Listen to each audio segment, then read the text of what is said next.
Hello everybody and welcome back to my channel Solulu Rask. If you've been here before, thank you so much for sticking by.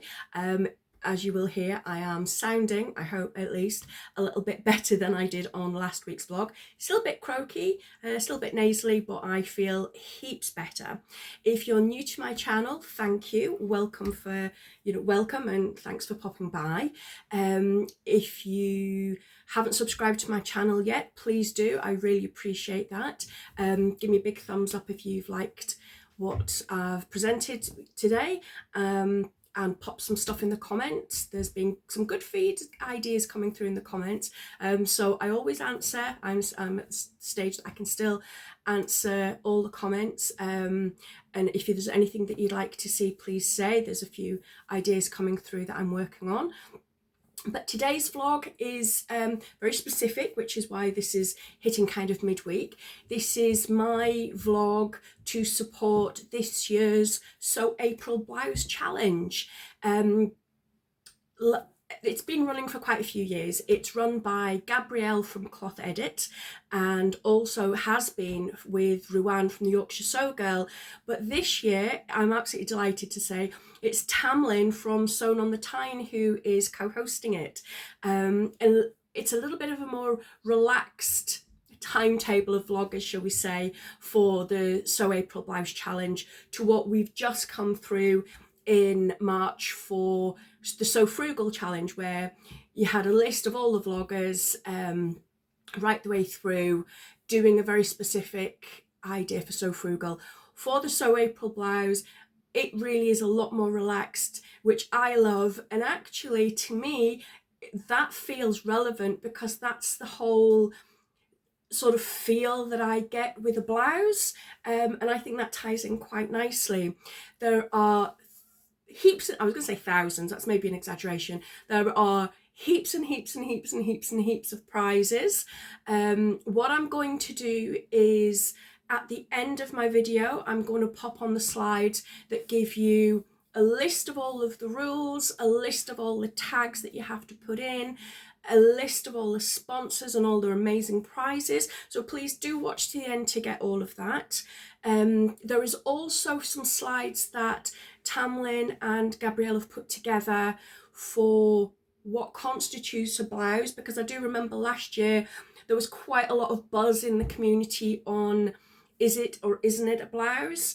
And so to me, the only one rule that is in all of it is it has to be made from a woven fabric. So no jersey, it has to be woven.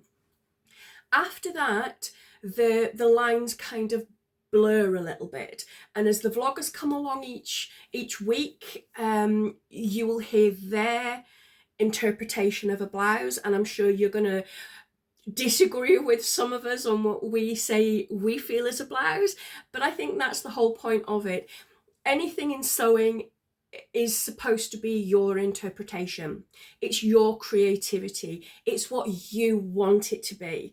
And to, I would say, a 99% degree, most things that you're going to imagine as a blouse, everybody else is going to go, yeah, okay, that's a blouse. There is one garment that I am going to talk about today, and I'm kind of, am I stretching it a little bit? Is that a blouse? Isn't it a blouse? The designers technically call it a top, but to me it is very similar to other things I'm going to show you, so it sort of fits the bill as blouse. So yeah, give me your ideas, give me your feedback, let me tell you what, tell me what you think. What I've decided to do is play around with to me, what constitutes the blouse. As you'll see on the slides at the end, basically a blouse in the past has been a derivative to a lot of cases from the shirt. But a shirt is generally seen as very masculine, very structured, collar stand, fold down collar, cuffs, usually long but can be short, a button placket, but definitely a button up the front. There may be some fitting. The difference with a blouse is that all went. So if you kind of imagine back in history of when blouses really started to come into their own, it was of a time when, you know, fashion for women was changing. We were losing the very rigid constraints of corsetry and decency as they would have seen it in those days, of, you know, coverage, that you weren't really showing much, and things were softening, and women's comfort and freedom of movement within their clothing was starting to come forward. So then fashion was creating beautiful pieces to allow that and to celebrate femininity. And the blouses in the early times were very fluid fabrics, so silks and satins, very, very, I don't want to say clingy, but form-fitting with the fabrics, a lot of bias cut, lots of shaping and details, you know, to accentuate the female form and celebrate the female form. And that's what, to me, a blouse does. I always think when I put on a blouse, I feel incredibly feminine. I always feel incredibly well dressed, because for me, generally speaking, the blouse is what I would call a true blouse. I always think that they are incredibly, well, they just make me feel well dressed. I would wear them to go to work in, makes me feel a bit more polished. But I do also have blouses that are a little bit more relaxed, but I still feel very feminine, still feel very polished. Blouses will also play around with detailing. So the first one that springs to mind, which to me just screams blouse, is the iconic pussy bow blouse. And if you're new to sewing or new to fashion and you're like, what the heck? So pussy bow blouse is a blouse bodice with sometimes a small collar stand, sometimes not, but with the binding coming out, and to create a massive big length that ties into a big bow. You can have a pussy bow that comes all the way buttoned up and the bow at the top. You can have a V-neck with the pussy bow dropping slightly lower. Lots of different variations on that. I work in a clothes shop that I've said before, in a beautiful little boutique, and there are a lot of pussy bow blouses big this spring, summer. And I have one that I'm going to pop in with, that's on my plans for my makes. But back to the blouse styles, other things that I always imagine with blouses are pleating details, gathering details, embellishments, embroidery, frills, laces, just lots of beautiful, juicy flamboyance and creative expression. So what I would like to do is run you through some that I have, some that I've made, some that I plan to make, some that I have made and no longer have, in which case I will pop a slide on and show you. So the first one that I have to talk about, and what I'm going to do as well, is explain to you the detailing that I've just said on these blouses and where they come in and how they play a role. So the first one that I have is the Phoenix blouse. It's by Hey June Patterns. I'll list all of that at the end, as I always do. And it's in the name. It's called the Phoenix blouse, and it is actually the one I'm wearing. You may have seen this before. It was on one of my makes a few weeks ago. It sat languishing in my stash for a long time before I actually sewed it together. This is made in a double gauze that has a border detailing of broderie anglaise at the bottom. And this is the third one I've made with sleeves, and I've also made two without sleeves. It's a fantastic. So what I'm going to do is stand up and show you it full length. So this is said pattern, and if I come closer, this is what you start to see with blouses. Now, I could argue that to me this necessarily isn't a blouse because it doesn't have a button up front and it has no buttons at the back. I kind of think sometimes that if there's no buttons at the front but buttons at the back, it's still a blouse, because I kind of think it has to have buttons to be a blouse. This doesn't, but the designer's calling it a blouse. Who am I to argue? Where this is coming in is it has this beautiful kind of bib stroke yoke feature at the front, and it also has a complete yoke detail at the back. It has gathers, and it also has gathers at the front. And this is what creates that soft feminine shaping. When you really get deep into patterns and understanding about patterns and fit and bodices and blocks, then you'll start to hear about darts and shaping. The bigger your boobs, the more shaping you need. It's as basic as that. You are taking a 2D piece of fabric and you are molding it over a 3D, HD, whatever D body, but basically a 3D human body. To make that fabric, unless it's jersey, let's leave that one, but in woven, to make that 2D flat fabric fit a 3D form in all its beautiful curves, you require shaping. And this is where a blouse is absolutely fantastic, because it will have shaping so it can start to fit and form the body. This one is loosely fitting, so it has this yoke detailing and gathers. So what the designer has done is taken the basic darting positions, taken them away to create volume here across the stomach area, but then softly brought them in to gathers. So it's not just one massive big shape.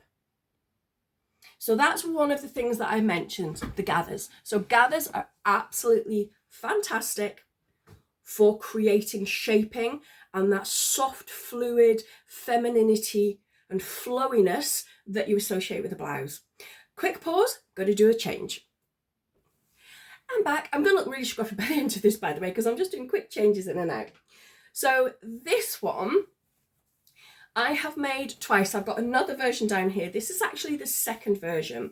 Now this is a quite old school Tilly and the Buttons pattern. So it only comes in her original like 0 to 10 sizing. So I kind of just about get away with this. And what I mean by that, I'll explain with the shaping. If I go back to the first one, it will make a bit more sense. So this was the first one I made, and I made this probably about 3 years ago, when I was a little bit less curvy.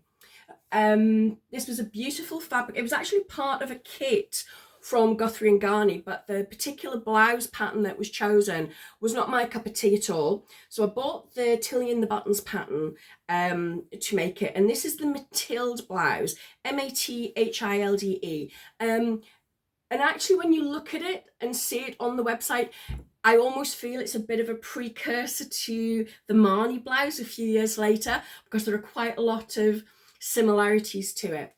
Now again, it has a yoke detail, and this one, forgive, I know it's quite a busy pattern on the fabric, but hopefully you can see there, maybe on, there you go, you see it better on that side. It has 3 sets of pleats running down the front. Now obviously what that's doing, wide piece of fabric, there's no darts, no shaping, it's pleated to bring it in smaller to then fit the shape. This one also has a button back detail. Now to me that button back detail, flat out, it's a blouse. It's got buttons, it's a blouse. But yeah, absolutely love this. Got a little front facing on it as well. Now here I explain the second version. The option with this is that you can make the pleats, or you can do soft gathers at that section. Now as my boobs got bigger, this one stopped fitting me quite so well, because I was like kind of at the top edge of the size range.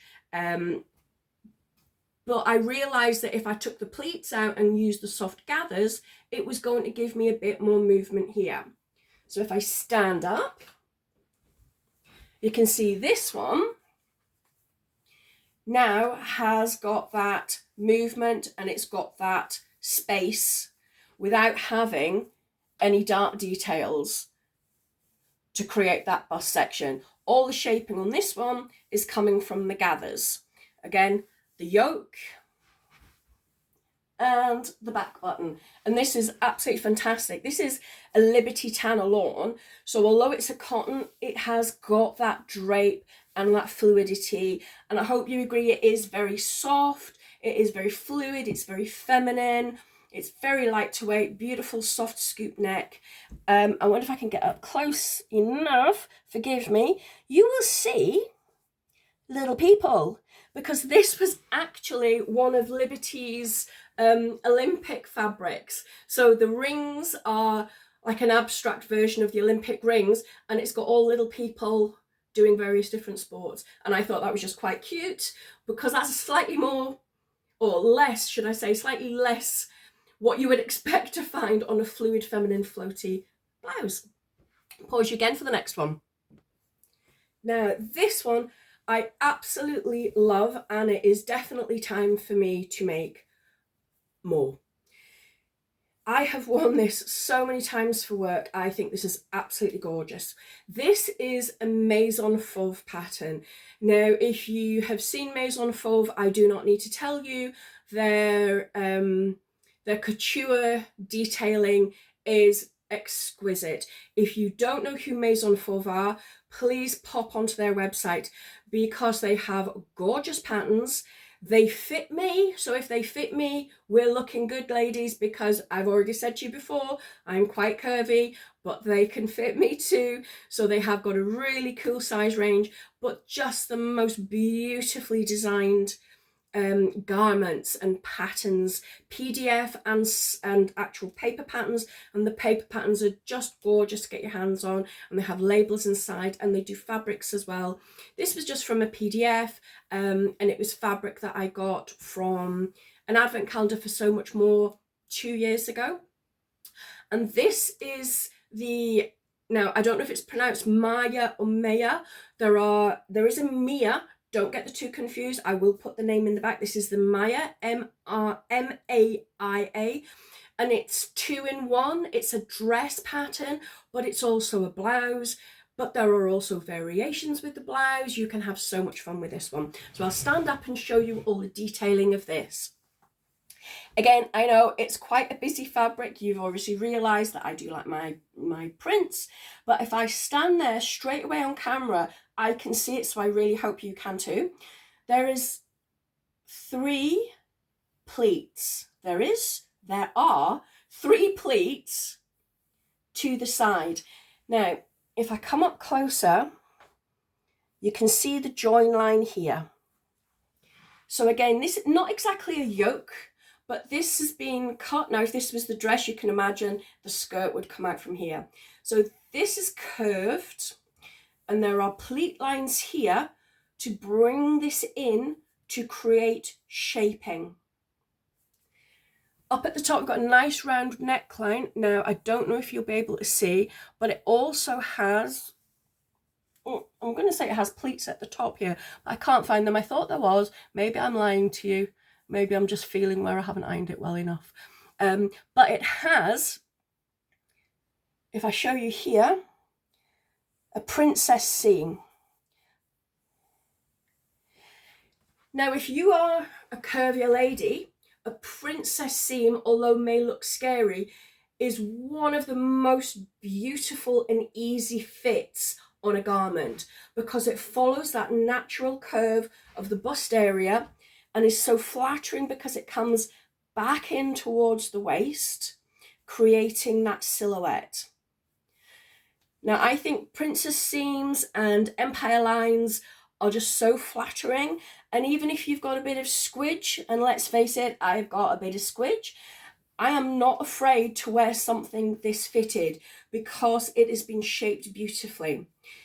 It's got different lengths of sleeves. Now, I went for the really long sleeves with the elastic, but what I tend to do is pull them up and just have them fluted.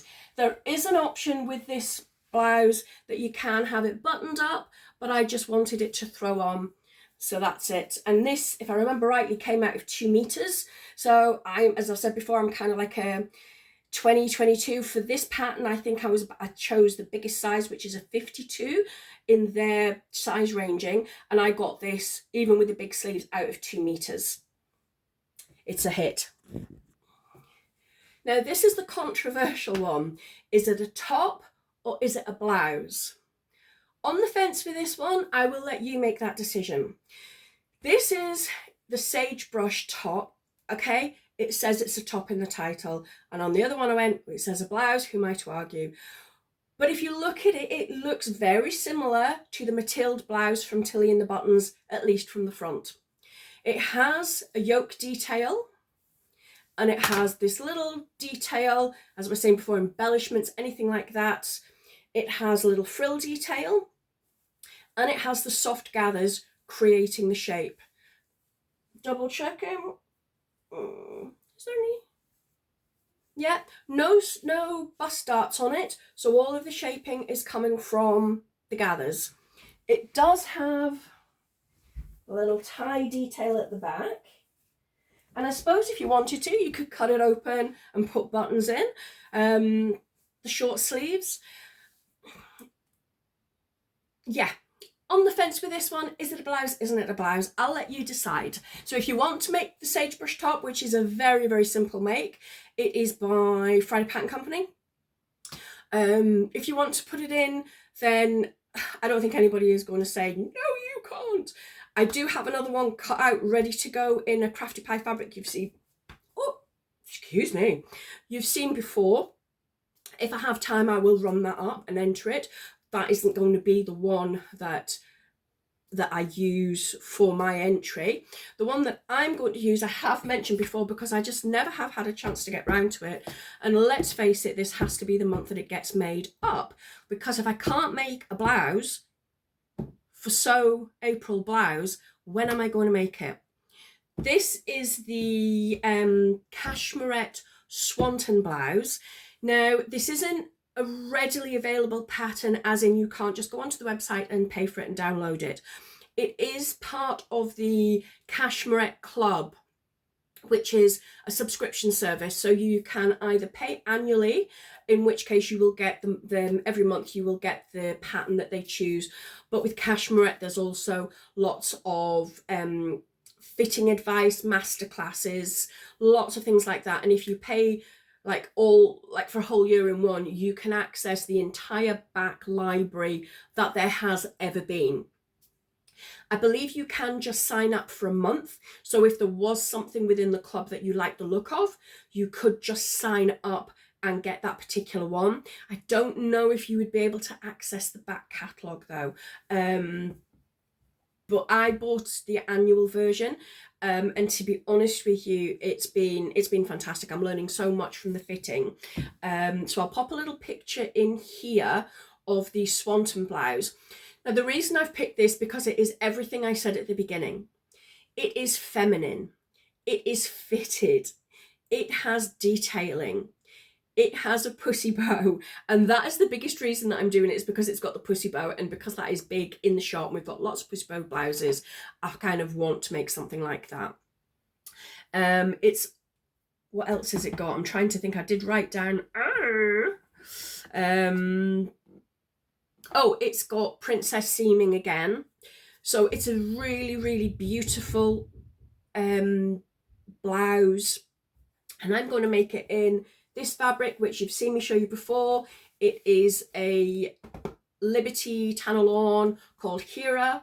I got that for Christmas, and it's absolutely beautiful. And I might need to do a little bit of jiggery pokery, like I've said before, but I'm hoping that will, come out of that fabric. Another one of the cashmere patterns that, if I get a chance, I would like to make, I'm going to pop a picture in here as well, is the Selwyn top. Again, it says it's a top, but I'm going to say it's a sleeveless blouse. It has lots of pleat detailing down the front. It has buttons. It's fitted. It's fluid. It's feminine. And it has this gorgeous frill detail that you can see that, if you want to, will just cover the tops of your arms. So, it doesn't completely expose you, because women, I know, we get to that age, don't let me show the top of my arms, yada, yada. I'm not all about that. You know what? I'm not fussing about my arms. If you're upset by my arms, that's your problem. Jog on. If I'm okay with getting my arms out, I'm happy with the world. That's it. So I'm, excuse me, I am going to be making this blouse as well at some point, hopefully in April, but if not, definitely sometime soon. No more changes because that's all the blouses that I have actually got that I physically made, showing you the details, but a few more that I just wanted to pop in to show you and give you some ideas of what you could make yourself. The good old favourite Tilda Blouse by, again, Maison Fauve. This is a free pattern, so you may still be familiar with it from the So Frugal challenge. You may even have made it. You may have downloaded it. You know what? It is still absolutely okay to bring that in. I don't think you'd be allowed to use the one that you made for So Frugal. If you did, you'd have to make another one. But again, this blouse is absolutely brilliant, and it's just so, again, so feminine, so easy to make. And the detailing comes from the pleats at the neck, which is creating that shaping. And it's just like a soft flare to the bodyline of that. Again, a fantastic blouse, perfect for the spring, summer months coming up. And it is actually a very easy make, despite all the pleating that looks really complicated if you're a new sewer. Trust me, it is a very easy make. And you know what? Sometimes you've just got to get those big girl pants on or big boy pants on and go for it. Because the only way you develop as a sewist is to try these things, tackle them and master them. Another one that I want to just let you know about is an Ellie and Mac pattern. Now, I've said before that Ellie and Mac, a lot of their patterns are made of jersey stretch knits, but they do have some woven patterns. And one of the most recent ones that they brought out is actually called the Penelope Blouse. Again, it's in the name. And this is a fantastic pattern. All of Ellie and Mac patterns are incredibly good value. The price is not particularly high. They're never usually more than about £8. Come in PDF. There is always step-by-step instructions. Usually there's a sew along as well. Fantastically clear, great sizing range. And with this one in particular, there are lots of variations. So when you buy the pattern, you know you're going to get more than one look. Now with this blouse, and I'm going to pop a picture in here, you have got the option of two styles of the neck. Now it's a nice deep V neck. You can have it as a straight V, or you can have it with a soft pleat detail. It has two lengths, hip length or slightly shorter. It has 5 sleeve options. So within that, I can't do the maths, but within that you are going to have at least 20 variations of the different neck, length, sleeve options. I'm going to pop a link to that at the bottom as well, because I've recently become an Ellie and Mac brand rep. I have an affiliate link, so I'm going to pop that on my descriptions. So if you did want to get that pattern in particularly, it helps me out as well, but absolutely no obligation to do so. If you don't like the thought of that pattern, have a look at any of the others that I've used. I genuinely have named all of those because, as you see, I've loved them, I've made them, I've made some of them many more times than once. They're tried and tested. And if you're a beginner and you want to try one and you get stuck, you know what? Come on over and give me a shout, because you know that I've made it. I might have gotten stuck where you got stuck. So that's all of my selection, collection, roundup and geekiness on blouses. I hope you liked that. Hope you found it interesting, maybe brought something new to you. As I say, please keep watching, because what you're going to see next is all of the slides for the challenge with lots more details on what is, what isn't, how to go about tagging your entry, and all of the prizes. And we all love prizes. Thanks for staying around. Thanks for watching. Look forward to seeing you all again soon. Take care. Bye.